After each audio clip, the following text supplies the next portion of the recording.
Welcome.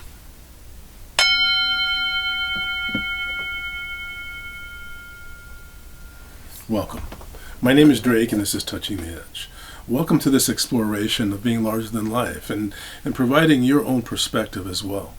And so one of the things I want to talk about in this element, in this conversation, this ongoing conversation of how we become our best self. Well, our best self is transcendent. And that's what it means to be larger than life. So how do we connect with this transcendence? I think many ways it's about understanding that how you frame the picture is going to make the difference. It doesn't matter what you're dealing with. If you frame it in a way that's disinhibiting or disempowering, if you frame it in a way that makes you really dislike life, you're going to diminish your ability to be connected in agency. So to me, how you frame things is all important. That framing in some circles is called the assemblage point. So your assemblage point are those primary concepts that you adhere to that sort of affect your whole way of doing things. Sometimes you have people have assemblage points around race, sometimes around sexuality. It doesn't matter what it is. It's that element that if you hear, you immediately sort of get your back up. That's the assemblage point. You know, when you have people who have a certain subject that you can't even really talk about with them because they are so likely to become inflamed. What is your assemblage point? It's not always negative. Sometimes the assemblage point is finding value in giving. That can be an assemblage point. It's important to understand what our assemblage points are, because even in the back of our mind we're acting from them and not even knowing it. We can shift our assemblage point. In fact, it's important that we learn how to shift our assemblage point, because when we shift our assemblage point, we give ourselves the sense that we can be powerful in the world. So be aware, when people say things to you, when they talk about you being old, that's an attempt to establish an assemblage point, to establish your relationship with age.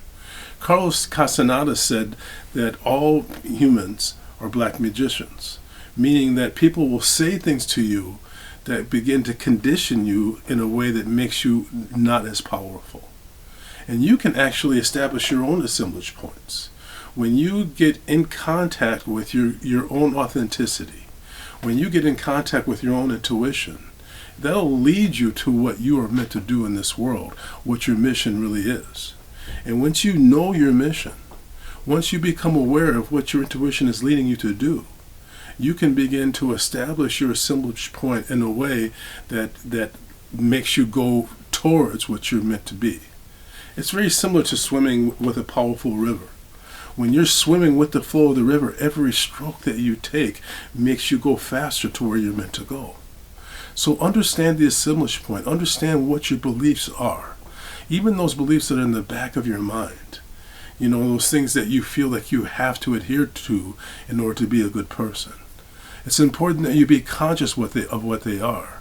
And it's important that you begin to set the assemblage point in a way that's actually working for you rather than against you. Make sure that you are wanting what you actually want. When you want something that's really not about your best interest, that means you have a connection to a false assemblage point. It's important to actually want things that are in harmony with your authenticity. So connect and be aware of your beliefs. Write them down. Understand that by learning how to calm down and soothe your nervous system, you get more in contact with your intuition. And with your intuition, you come to your agency. I'm going to ring the bell. I'm going to ask you to listen carefully. Here we go.